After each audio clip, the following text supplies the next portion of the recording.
Sybill Trelawney might be one of the most important characters in the Harry Potter series, but she does not get the credit she deserves, especially when looking at the movies. Today, I'm going to give Sybill Trelawney's character justice, as I go over her entire timeline from the books. And notice I said books, not films. This video is based on the novels. There are so many differences when comparing the book to the movie. It literally took me over 7 hours to go over all the differences in my last Harry Potter series. But that being said, I will be using clips from the movies just to make the video more visually pleasing for you guys. On top of going over her arc in the books, I'm also going to go over what Rowling released after the series ended, as we find out much more of her early life. Before we start, make sure you hit that like button. It will greatly help the channel with the algorithm, meaning more people will see my content. So if you have a second, I would really appreciate it. And if you enjoy what you see, hit that subscribe button and ring the bell to get notified about new uploads. My reach also stretches well beyond just this channel. I'm on TikTok, Twitter, and Instagram where I do similar things that I do here on this channel. The links for all of my social media as well as my Patreon are in the description. If you want, give me a follow. If not, that's totally fine. Now, let's get the video started.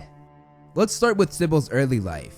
She was born on March 9th to a Muggle mother and a wizard father. Sybill was actually born into a family who had a history of seers, as her great-great-grandmother was Cassandra Trelawney, a very well-respected and high-regarded seer. However, over a few generations, Cassandra's gift had been diluted quite a bit. Because it had been several generations since the gift was passed down, most did not know just how much Sybill inherited from Cassandra, including Sybill herself. Trelawney got her Hogwarts Letter at the age of 11, and she excitedly went to Diagon Alley to get her wand from Ollivanders. She attended Hogwarts for 7 years, and on the first night she arrived, she was sorted into Ravenclaw. During her time at Hogwarts, Horace Slughorn was a member of the staff, and he was known for having a slug club where he brought in students of notable families. It's very likely that he pulled Trelawney into the club because of her connections to her great-great-grandmother Cassandra. Sybill of course picked up divination as an elective in her 3rd year, the first year she was able to, and she continued until her 7th and final year, most likely getting very high OWL and NEWT results. Though she was successful with divination in school though, she did not live up to Cassandra. According to Rowling, Sybill only believed half the things she predicted, as she knew 90% of what she was saying was fraudulent. Most predictions she made were just fibs, but she was very good at making people believe her. She cultivated a dramatic manner and enjoyed impressing the more gullible with predictions of doom and disaster. She was also gifted with the classic fortune teller's trick of reading people's emotions, whether it be nervousness, anger, or even happiness, and she used that to her advantage, simply reading them and guessing what they were going to do. More often than not, she got gullible people to do her work for her, as she would say something very vague that could apply to most people, and they would just fill in the blanks for her. By the law of averages, Trelawney's rapid-fire predictions sometimes hit the mark, but most of the time she was full of hot air and self-importance. Nevertheless, Sybill did experience rare flashes of genuine clairvoyance, which ironically she never remembered afterwards, which means she never actually heard any of her real predictions. That's just a crazy fact. Before teaching at Hogwarts, she was just drifting through the wizarding world, trying to trade on her ancestry to secure employment. However, when they refused, she would scorn any that did not treat her the way she felt a respected seer should be treated, like Cassandra. Over time though, deep down she realized that she did not deserve the same respect as her great-great-grandmother. Nevertheless, she still acted as though she did though. To make herself stick out, and perhaps to be more believable as a seer, she would drape gauzy shawls and cloaks around her, wear bangles all covered with shining sequins, and she wore thick glasses which hugely magnified her eyes, and Harry often said it made her look like an insect. She would complete the illusion of being a seer by using a soft, misty, and delicate voice. Not long after finishing her 7th year at Hogwarts, Sybill met a man who she developed a relationship with. They dated for a while, and later they got married. However, their marriage ended in unforeseen rupture due to Sybill refusing to adopt a surname Higglebottom, which I don't really blame her for. That's a terrible name. No, but in all seriousness, reading between the lines, she might not have wanted to take his name simply because she knew the power the Trelawney name held thanks to Cassandra. She already wasn't taken seriously as a seer, so her last name was the one thing she could still cling to. This also shows that Trelawney wanted to be a seer more than she wanted to be married. Sybill eventually got an interview with the headmaster of Hogwarts School of Witchcraft and Wizardry, hoping she could become the divination professor, as she had struck out everywhere else. She was currently staying in the Hog's Head in Hogsmeade rather than the Three Broomsticks, simply for its cheapness, something that she later told Harry she did not advise, mentioning the bed bugs she had to deal with. Dumbledore met her at her room, and little did Sybill know, he was currently deciding whether or not to even keep the subject of divination at Hogwarts. When he realized that this applicant was related to the very famous Cassandra Trelawney though, he thought he would meet with her just to see if she could change his mind. At first, the headmaster was very disappointed, as it seemed as though she didn't have any trace of her ancestor's gift. Even Trelawney picked up on his disappointment, as she later said he was ill-disposed toward divination that night. During the interview, Sybill started to feel a bit weird, which she thought was because she had not eaten much that day, but it was actually because she was about to make her first real prediction. At the end of the interview, Dumbledore politely told her that he did not think she would be suitable for the post, and he got up and started to walk away. However, before he reached the door, Trelawney's voice rang out, though it was not her normal fake mystic voice, but a very harsh and hoarse voice, and she spoke a true prophecy saying, "The one with the power to vanquish the Dark Lord approaches, born to those who have thrice defied him. Born as the 7th month dies, and the Dark Lord will mark him as his equal, but he will have power the Dark Lord knows not. And either must die at the hand of the other, for neither can live while the other survives. The one with the power to vanquish the Dark Lord will be born as the 7th month dies." This was of course the prophecy about Harry and Lord Voldemort intertwining their destinies forever, and Sybill Trelawney was the reason for that. See, I told you, she was way more important to the series than most give her credit for. She was literally what set the story in stone.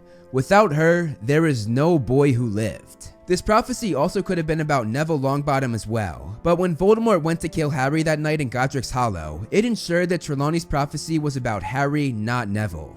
Being in the Hog's Head, which was known for attracting a more dangerous clientele than the Three Broomsticks, the prophecy was overheard by one of Voldemort's Death Eaters named Severus Snape. He was eavesdropping at the door, and he heard the first part of the prophecy, but before he could hear the end, he was detected. The door flew open during the ruckus, and Snape was thrown from the building, most likely by Aberforth, Albus Dumbledore's brother who owned the bar. Snape not hearing the end of the prophecy was catastrophic for his master, as he did not hear the part about marking Harry as his equal, which ultimately ensured his downfall. Sybill of course did not remember telling the prophecy, but she did remember the door flying open and seeing Snape being escorted out, and she later said she found him entering to be very rude. She was blind to the fact of why he was there, Sybill thinking he was trying to pick up tips for his interview for the Hogwarts job. After hearing Trelawney make a real prediction, Dumbledore's attitude of both Trelawney and having divination at Hogwarts changed. This made Trelawney feel very appreciated, which she hadn't felt most of her life, and she later reminisced on the interview saying, "I well remember my first interview with Dumbledore. He was deeply impressed, of course, deeply impressed. Well, after that, you know, Dumbledore seemed much more disposed to giving me a job, and I could not help thinking, Harry, that it was because he appreciated the stark contrast between my own unassuming manners and quiet talent."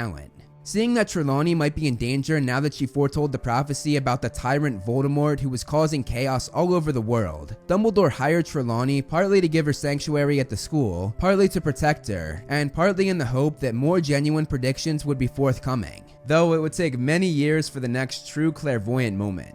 Conscious of her low status amongst the Hogwarts staff, who were all much more talented and gifted than she was, Sybill spent most of her time apart from her colleagues, staying in her stuffy and overcrowded tower office, which was also where she lived. She would of course play this off though, saying that leaving her tower would cloud her inner eye. While up there, she developed an over-reliance on alcohol, which was in large part due to her loneliness and feeling like an outcast. The only time she would really leave her tower was to hide her empty alcohol bottles, and the first time she went to do so, she happened to pass the Room of Requirement, the room that appears to you in your time of need, giving you whatever you needed in that moment. When she passed, it turned into the room where students and teachers had been hiding things since the castle's creation, and ever since that night, she went to the room to hide her empty bottles. Perhaps the most obvious example of Sybill being an outcast amongst the staff was her relationship with Minerva Mcgonagal, the Transfiguration professor. They were polar opposites, Trelawney being fraudulent, manipulative, and grandiose, while McGonagall was fiercely intelligent, stern, and upright. Professor McGonagall in a more heated moment described Trelawney saying this: "If it were not for the fact that I never speak ill of my colleagues, divination is one of the most imprecise branches of magic. I shall not conceal from you that I have little patience with it. True seers are very rare, and Professor Trelawney..." But she broke off there, not wanting to call Sybill a fraud in front of students. One thing that was great about Sybill's Hogwarts job was the fact that the Hogwarts students were the perfect audience for Trelawney's fake predictions. They absolutely ate it up, and Trelawney loved it.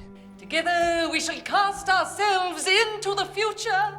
Trelawney taught many things in her class, from tea leaves to palmistry, crystal ball readings, dream interpretation, and fire omens. Almost every year, Trelawney falsely predicted the death of a student on the first day of class, and none of those predictions ever came true. The only time she was ever close to this prediction coming true was when she had Harry Potter in her class about 12 or 13 years into her post at Hogwarts, as later that year, he almost died when falling off his broom. During that same class, she also made many more predictions and outrageous statements, like telling Parvati to beware of a red-haired man simply because Ron was sitting right next to her. She also predicted that the flu would break out in February, which is pretty obvious because that's flu season, and she said that she herself would lose her voice. She also said that around Easter, one of their number would leave them forever. She told Lavender that the thing she was dreading would happen on Friday the 16th of October. She predicted that Neville would break a cup that day, which he did moments later, but she merely guessed this would happen based on Neville's nervous and clumsy manner. And she also told Neville that his grandmother wasn't well. You boy, is your grandmother quite well? I think so. I wouldn't be so sure of that. Going back to the 16th of October prediction that Trelawney told Lavender, this was actually Rowling putting her failed marriage into the series, as October 16th was the day of their wedding. Just a fun fact I thought I'd throw in there. When looking at Harry's tea leaves right before she discovered the Grim, she told him that he had a deadly enemy, which Hermione disregarded as a prediction, saying that everyone knew that. But Trelawney decided to ignore this rude statement. Once Trelawney told Harry that he had the Grim, Hermione got up and looked over her shoulder, saying it did not look like the Grim to her. This time around, Trelawney did not ignore Hermione, and she told her that she had very little aura around her. Every lesson after that, Trelawney's eyes would fill with tears when she looked at Harry, selling her Death Omen prediction with great acting. That year, the new Defense Against the Dark Arts professor was Remus Lupin, and one day, Trelawney told him that she could crystal gaze for him, but Lupin fled immediately, not wanting any part of that. Lavender and Parvati took a liking to Professor Trelawney, and they truly believed that she was a gifted seer. They had immense respect, bordering on reverence for the divination professor. They sometimes even went up to her tower to eat lunch with Sybill, and Trelawney would make predictions for them as they ate. When it was finally October 16th, the day that Trelawney had said the thing Lavender was dreading would happen, Lavender got a letter from home saying that a rabbit Binky had died. Lavender said that Trelawney's prediction was right, but Hermione pointed out that Binky did not even die that day, she just got the news that day, and she said that she couldn't have been dreading it because it came as a real shock, as Binky was only a baby. On Christmas that year, Trelawney actually left her tower to join the staff and remaining students in the Great Hall for dinner. When Dumbledore greeted her, very surprised to see her, she told him that she came down because she saw herself doing so while crystal gazing, and she could not refuse the promptings of fate. When Dumbledore got her a chair, she did not sit down, as she realized she would be the 13th person at the table. She said, "Never forget that when 13 dine together, the first to rise will be the first to die." McGonagall coldly shut her down though, saying that they would risk it. During dinner, Trelawney asked where Lupin was, and when Dumbledore said he was ill, McGonagall savagely said that surely she should have known that. Trelawney responded saying that she of course knew that, but acted as though she did not have the inner eye as not to make others feel uncomfortable. At the end of dinner, Harry and Ron stood up at the same time, and Trelawney cried out asking who stood first, because as she said, the first to rise from a table of 13 was the first to die. But McGonagall went off again, saying that she doubted it would make any difference, which offended Trelawney a great deal. After Christmas break, Sybill had her class move on to crystal balls earlier than expected, saying the Fates had informed her that crystal balls would play a heavy part in their final exam. At this, Hermione snorted, saying she was the one who decided what was on the exam, not the Fates. When Trelawney was about to say that she saw the Grim in Harry's crystal ball, Hermione cut her off, saying the Grim predictions were getting ridiculous. This made Lavender and Parvati glare at Hermione, which she ignored. Trelawney herself then got angry, saying Hermione did not have what it took to succeed in divination, and said that she had never had a student whose mind was so hopelessly mundane. Hermione stormed out, and Lavender got really excited, referring to Trelawney's prediction from the first day of class that around Easter, one of their members would leave them forever, and Trelawney played this off as if she had known Hermione would leave since day one. At the end of term, Trelawney saw each student separately for their final exam. After Neville had gone, she said that if he told the class what questions she asked, she had foreseen that he would have a terrible accident. Ron said that that was awfully convenient, and even added that Hermione might be right about her being a fraud. When it was Parvati's turn, return, Trelawney told her that she had the markings of a true seer. Harry was the last to go, and after finishing his exam, Trelawney foretold another true prophecy, once again in her harsh and hoarse voice, saying, "The Dark Lord lies alone and friendless, abandoned by his followers. His servant has been chained these 12 years. Tonight before midnight, the servant will break free and set out to rejoin his master. The Dark Lord will rise again with his servant's aid, greater and more terrible than he was. Tonight before midnight, the servant will set out to rejoin his master." After finishing, she thought she fell asleep, not knowing that she had just foretold a prophecy, and she apologized to Harry for drifting off. When Harry told her what she had just said, she was startled at the mention of he who must not be named, and said that wasn't something to joke about. She then said that she would never predict anything as far-fetched as that. At this, Harry left Trelawney alone, still not knowing that she had just made a very important and world-altering prediction. The prophecy of course came true, as Wormtail escaped and went to join Voldemort, and later he would help bring the Dark Lord back. When Harry later told Dumbledore about Trelawney's prediction, Dumbledore told Harry that that brings her total of real predictions up to 2. The following year, not much changed, as Trelawney continued to predict Harry's death in every class. In one class, she told him that the inner eye allowed her to see past his brave face to the troubled soul within. She then said that the thing he was dreading would indeed come to pass, and perhaps sooner than he thought, which for Harry was dreading the return of Voldemort after Trelawney's prediction from the year before. During that lesson, Trelawney went on a rant about how the placement of Saturn at the time of Harry's birth meant he was born in midwinter, but Harry told her that she was as far off as possible, as he was born in the summer. Interestingly, Trelawney had actually spoken of Harry's birth in the first ever prophecy she told, saying he was born at the end of July. So she was right about it in the real prediction, and wrong about it in the fake prediction. Later that year, Harry and Ron filled out their divination homework with fake predictions about the terrible fates and deaths they would go on to endure, and to their amusement, Trelawney gave them top marks. Toward the end of that school year, Harry fell to the floor during divination class, and he started rolling and screaming while clutching his scar. When he woke up, Trelawney started saying he had a premonition or an apparition, and he must have been stimulated by the extraordinary clairvoyant vibrations in her room. When Harry said he had to go to the hospital wing, she said that if he left, he may lose the opportunity to see further than he ever had before. He shut her down though and left, and Trelawney had an expression of frustration, as though she had just been denied a real treat. The following year, Trelawney greeted Harry's class on the first day, saying that she had been following their fortunes all summer, and because of that, she knew that they would all return to her for that year. She had the 5th year study dream interpretation, and on the first day, she gave them the homework of keeping a dream journal for the next month. Dolores Umbridge was at Hogwarts that year, and she eventually became the High Inquisitor. This gave her the right to sit in on any class she wanted to inspect it, and when she sat in on Trelawney's class, it did not go well for the divination professor. Trelawney's voice trembled as she spoke because she was so nervous, and when she split the class up into pairs, she darted for her 2 favorite students, Lavender and Parvati. Umbridge then began to follow Sybill around as she went from student to student, taking notes on her every move.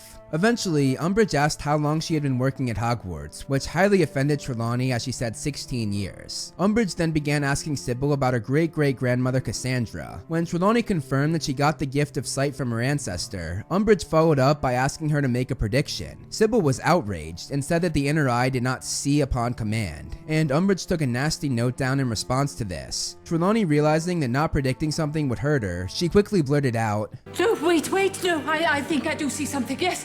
I do something dark. You are in grave danger. Lovely. Trelawney was fuming, and she took her anger out by snapping at Harry, then saying that every dream written down in his dream journal was foretelling a gruesome and early death. When Sybill got the results of Umbridge's inspection back, it said she was on probation, and Trelawney was outraged and upset. Shortly after getting the results, she had the 5th year Gryffindors, and she began violently throwing the textbooks at the students instead of handing them out nicely. When Parvati asked if there was something wrong, Trelawney went on a rant about how she had been insulted and had been brought down by the establishment, and she got so upset that she began to cry. When Parvati asked if it was Umbridge who made her upset, Trelawney blurted out not to speak of that woman in front of her. She then began to say under her breath that she may choose to leave the school because of this. As the school year went on, Trelawney was forced to have every class be overseen by Umbridge, and this went on for months. Umbridge asked her incredibly hard questions, even insisting that she predict the students' answers before they gave them. Trelawney was so stressed out that Harry thought she might crack under the strain, and behind the scenes, Sybill turned to drinking. She also acted very out of character as she left her tower to walk the corridors, muttering to herself, reeking of alcohol, and shooting terrified looks over her shoulder looking for Umbridge. When Harry did an interview with Rita Skeeter recounting every detail of the night in the graveyard the year before, Trelawney was so pleased that he had bested Umbridge that she announced to the class that Harry was not going to suffer an early death after all, but would live to a ripe old age, become Minister of Magic, and have 12 children, which infuriated Umbridge, who was sitting in on the class. Unfortunately, this sealed Sybill's fate with the High Inquisitor, as Umbridge fired Trelawney. Umbridge had Filch throw Sybil's 2 trunks down the stairs while kicking her out, and Sybil looked an absolute mess. When Trelawney begged, Umbridge replied saying, "You didn't realize this was coming? Incapable though you are of predicting even tomorrow's weather, you must surely have realized that your pitiful performance during my inspections and lack of any improvement would make it inevitable you would be sacked." Umbridge then told her to leave immediately, and looking on with tears in their eyes were Lavender and Parvati. Luckily for Sybil, McGonagall came to comfort her, and Dumbledore came out to defend her, saying that Umbridge could not kick her off the school grounds. You have the right to dismiss my teachers. We do not, however, have the authority to banish them from the grounds.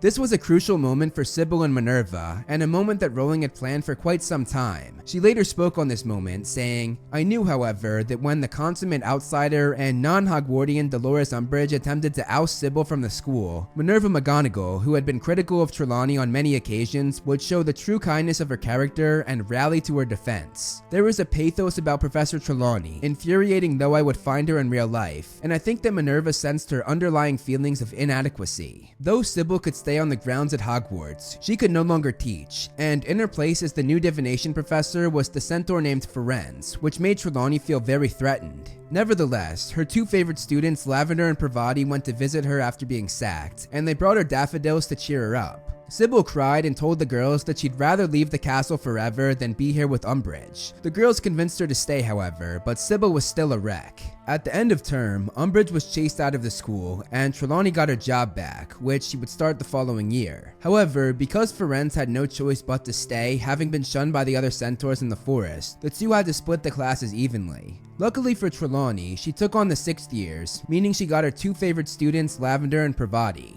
When the school year began, Sybil made a very rare appearance at the staff table for the start of term feast, which she had never done before during Harry's time at Hogwarts. That year, Trelawney had been doing a lot of fortune telling through card readings, and over again, she had seen the same thing, danger coming nearer all the time, and the lightning-struck tower. She went to Dumbledore pretty often to warn him about the signs, but he had no patience for this. As time went on, he told Sybil that he would like less frequent visits from her, which made Trelawney feel slighted. Trelawney was present at Slughorn's Christmas party that year, and she got very drunk. At first, she didn't even recognize Harry because she was too tipsy, and when she saw Luna and found out that she had Firenze instead of her that year for divination, she went on a rant calling Firenze a Dobbin, said that Dumbledore should have kicked the centaur out after she returned, and said that she was insulted that he didn't do so. Later on in the night, she actually saw Harry, and she started going on about how she knew he would be the chosen one since the day they met thanks to her inner eye. She then asked why he didn't return to divination that year, saying that for him, it was of utmost importance. A drunk Slughorn cut her off though, saying that every professor thought that their subject was the most important. To top off the night at the party, Trelawney was engaged in a conversation with Luna about Rotfang conspiracies. One night, Trelawney decided to go to Dumbledore's office to complain about Firenze, despite the fact that he had told her he wanted less frequent visits from her. Dumbledore eventually cut her off, saying that she had to leave, and when she yanked the door open to go, she saw Harry standing there. She blurted out that he was the reason she was being unceremoniously thrown out, but Dumbledore responded saying that Harry simply had an appointment, and he added that he did not think any more needed to be said between the 2 of them. As Trelawney left, she blurted out that if he didn't banish the nag, referring to Firenze, then she might find a school where her talents were better appreciated. After she left, Dumbledore told Harry that Sybill had no idea the amount of danger she would be in if she left Hogwarts, as she still did not know that she was the one who foretold the prophecy about Harry and Voldemort, Dumbledore choosing to keep her in the dark about this for her own good. One night, Sybill went down to the room of requirement as she always did to hide her empty alcohol bottles, but this time she heard a voice while inside, which we later found out was the voice of Draco Malfoy. When she asked who was there, everything went black thanks to instant darkness powder, and Trelawney was hurled headfirst out of the room. When she got up, Harry came running over and she told him what had just happened. Harry convinced her to tell Dumbledore what she had just seen, and on their way to the headmaster's office, Sybill said that she missed having Harry in her classes, adding that he was never much of a seer, but a wonderful object. Trelawney then mentioned her interview with Dumbledore about 7 years ago, and Harry stopped dead in his tracks when she said that Snape was the one who interrupted them, as Dumbledore had not yet told Harry the identity of the Death Eater responsible for telling Voldemort the prophecy. When she noticed Harry had stopped, she became concerned about him as he was white as a ghost. Harry then ran off, leaving Trelawney alone, and when she asked if they were still going to Dumbledore together, Harry angrily told her to stay there as he went to confront Dumbledore. Not long after that, Dumbledore was killed on the lightning-struck tower, the very thing that Trelawney had warned the headmaster about all year. Now, this is interesting, because this was not a true prophecy like the other two, but it was a correct prediction. So she might have inherited more of the inner eye from Cassandra than we had been led to believe over the past few books. Sybill was present at Dumbledore's funeral, and there she paid her respects. Everything changed at Hogwarts after that. When Sybill returned for the following school year, Voldemort had taken over Hogwarts and Snape was now headmaster. On top of that, there were two very violent Death Eaters named the Carrow siblings, and this made her, along with the rest of the staff members, to step up to protect the students. At the end of the school year, Harry arrived and the Battle of Hogwarts commenced. Sybill participated in the battle, and to her horror, she witnessed an unconscious Lavender, one of her favorite students, get bitten by the werewolf Greyback. After Hermione hit him with a spell that threw him back into the staircase, Trelawney dropped the crystal ball on his head to knock him out. She screamed out that there was more where that came from, and she started flinging more crystal balls at any Death Eater she saw, knocking all of them out. Unfortunately, Trelawney was too late to save Lavender, and she died of her injuries from Greyback. Though they won the battle, Sybill was devastated to lay Lavender to rest. Trelawney continued to teach at Hogwarts after the battle, and because Firenze was welcomed back by his herd, she was once again the one and only divination teacher. Sybill would later go on to write a book entitled My Eyes and How to See Past Them, which was pretty successful, mostly due to the status of her surname. So once again, Cassandra was the only reason she succeeded as a seer. Sybill lived a lonely life, but Hogwarts gave her a home and a place where she could live out her dream as a seer. Though she struggled with alcohol abuse and loneliness, we have seen many times that her students brought her light while in dark times. Many saw her as a fraud, including herself at times, but she turned out to hold a very large importance in the series, setting everything in the story into place, sealing the fates of so many, and being a truly gifted seer when her talents were brought forth. Thank you so much for watching, guys. I hope you enjoyed the video. You can follow me on Instagram to see more of my personal life, like my cute dog Loki, and some behind the scenes movie flame stuff. I also do similar content on TikTok and Twitter that I do here on this channel, so if you like what I do here, check them out. All the handles are right below me, and links are in the description. Over here are my wonderful patrons. If you want to be featured on the next video, plus get a few other perks, become a patron today. As always, if you liked the video, hit that like button and subscribe, and look out for more great movie flame videos on the way.